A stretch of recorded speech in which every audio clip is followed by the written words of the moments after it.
네, 안녕하세요. 오늘은 요즘 미국 금리가 오른다고 많이 얘기가 나오고 있죠. 우리나라 금리는 미국의 금리를 따라갈 수밖에 없기 때문에 미국이 올리면 우리나라도 금리를 올릴 거고, 대출 이자 부담이 커지니까 이로 인해서 집값이 떨어지지 않을까 걱정하시는 분들이 많은데, 이거에 대해서 한번 이야기해 보겠습니다.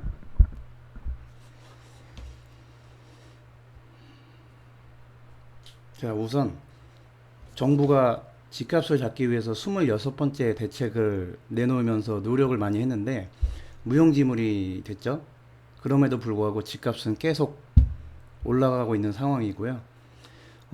정부가 정말 집값을 잡고 싶다면 그 방법을 알려드릴 수 있어요. 그게 첫 번째는 지금 시행되고 있는 전세자금 대출을 금지하면 돼요. 그리고 두 번째는 금리를 크게, 큰 폭으로 빠르게 올리면은 집값과 전세값은 잡을 수가 있어요. 그럼 우선 1번 전세자금 대출에 대해서 얘기해 보면, 전세 대출을 만약에 안 해주면 지금처럼 큰 전세자금을 빌려서 전세를 살지 못하게 되고, 전세 수요가 줄어드니 전세 가격도 지금처럼 상승하기 힘들어질 거예요. 전세가와 매매가의 차이가 크게 벌어지면 매매가 혼자 지속적으로 상승하는 데는 분명히 한계가 있을 거고요. 전세 대출만 과거처럼 해주지 않으면 전세가와 집값은 잡힐 수 있을 거예요. 그런데 다행히도 정부는 아파트 전세자금 대출을 줄이거나 규제를 할 수 없는 상황입니다. 전세 대출은 은행의 대출 상품이기도 하지만 정부의 표를 얻기 위한 정부의 복지 상품으로 자리 잡았거든요. 처음부터 아예 안 해주면 모르겠지만 전세 대출 저금리에 많이 잘 해주던 것을 갑자기 전세가 너무 오르니 더 이상 안 해준다고 중단하면은 젊은 신혼부부들의 원망은 커질 수밖에 없고, 이는 내년 선거 때 표심으로 작용해서 정부는 전세대출을 중단할 수가 없어요. 그러니까 1번의 대출 금지해서 집값을 잡힐 거란 우려는 하지 않아도 되십니다. 그리고 두 번째, 금리를 크게 올린다에 대해서 한번 알아볼게요. 금리를 지금 대출 금리가 한 2%에서 3% 정도, 물론 신용등급에 따라 다르지만 이 대출 금리가 갑자기 5%, 6%로 큰 폭으로 높아지면은 전세가는 집값 잡힐 수 있습니다. 근데 걱정하지도 않아도 되는 게, 우리나라 금리는 미국 금리를 따라가게 돼 있고, 빠르고 큰 폭으로 금리를 올리면 부작용이 심해서 이게 급하게 올릴 수가 없어요.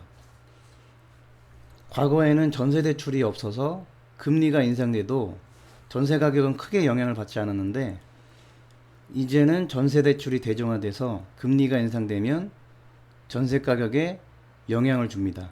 그러니까 금리가 오르고 내림에 따라서 전세 가격도 영향을 받는다고 보시면 되세요. 예를 들어서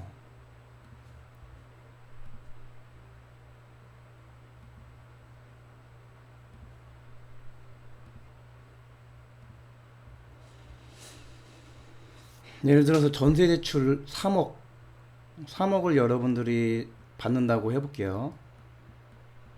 3억 받을 경우 전세 대출 이자율이 2%라고 하면은 1년에 총 이자율은 600만 원입니다. 그래서 한 달에 50만 원의 대출 이자를 내면은 반지하 빌라, 주거 환경이 좋지 않은 빌라에 살지 않고 번듯한 아파트에 살 수 있게 되는 거예요. 이자 부담 여력이 있는데 돈 아끼겠다고 굳이 아파트가 아닌 빌라를 선택하는 신혼부부들은 없겠죠? 여러분들 다들 공감하실 거예요. 전세대출 시행으로 인해서 시행과 저금리로 인해서 그 사람들의 주거의 눈높이가 많이 상향됐어요. 한번 높아진 눈은 절대로 내려가지 않겠죠? 근데 저금리일 때는 아파트를 많이 선호하지만 만약에 이 대출 이자율이 금리가 인상돼서 4%가 됐다고 가정을 해볼게요. 그러면 1년에 내야 되는 이자율이 1200만 원으로 늘어납니다. 그러면 총 2배가 늘어나는 거죠. 그래서 월 부담해야 되는 이자가 100만 원으로 늘어납니다. 한 달에 만약에 200만 원 버는 사람이 소득의 50%를 전세 거주하는 데 써야 하면 주거를 하향하고 싶지 않아도 하향하게 되는 사람이 생겨날 수밖에 없어요.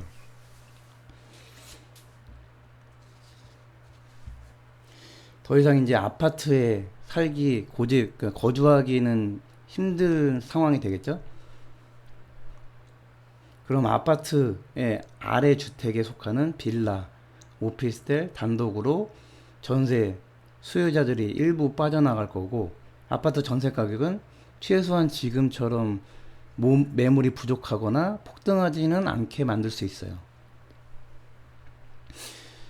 지금 아파트 공급을 많이 해서 수요보다 많이 해서 집값을 안정시켜야 되는데, 전세가 안정시켜야 되는데, 아파트 전세 매물을 임대차 3법으로 인해서 많이 줄여놨죠.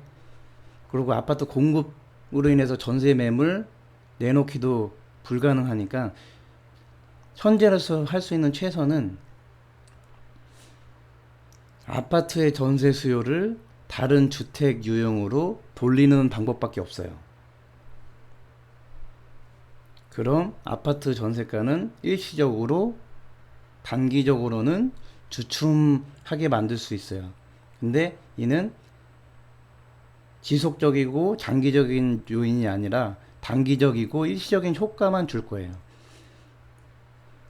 금리가 상승함으로 인해서 전세 대출 이자율을 부담하는 게 부담스러우니까 아파트 전세 수요가 빌라, 오피스텔, 단독으로 빠져나가면 아파트 수요가 분산될 거고, 아파트 전세가를 더 이상 오르지 못하게 할 수 있어요.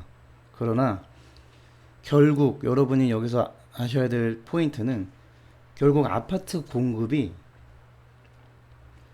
수요보다 충분히 나오지 않고 부족한 상태가 지금처럼 지속된다면, 시간이 지나면 다시 아파트의 전세 가격은 오를 것이고, 매매가와 차이가 좁혀지면 결국 전세가 매매를 밀어 올리면서 전세가와 매매가는 지금처럼 계속 오를 수밖에 없다는 거를 아시면 되세요. 예를 들어 볼게요. 아파트 수요가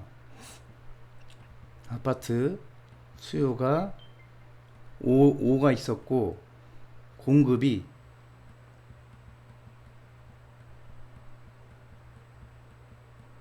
4였는데, 이 아파트 5라는 수요를 금리가 인상됨으로 인해서 빌라나 오피스텔 단독으로 수요를 옮겨가게 함으로 인해서 아파트 수요가 만일 2로 줄어들었다고 가정해 볼게요.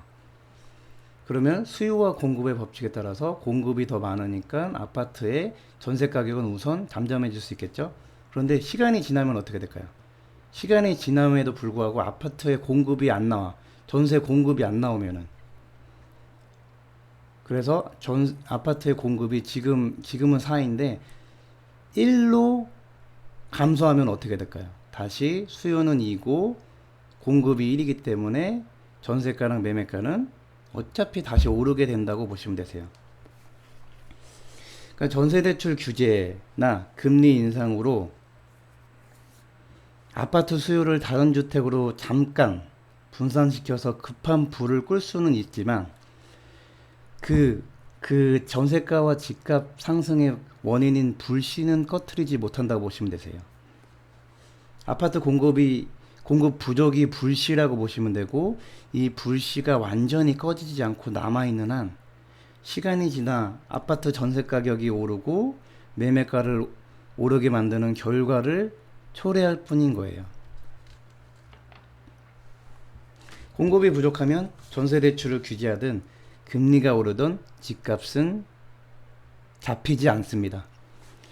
정부가 정말 집값 잡고 싶다면 아파트 전세 가격을 잡아야 하고 아파트 공급을 수요가 원하는 이상으로 내놓으면 되는데, 그러면 전세가는 잡히고 과다 공급으로 인해서 아파트의 매매 가격도 결국은 잡히게 돼 있습니다.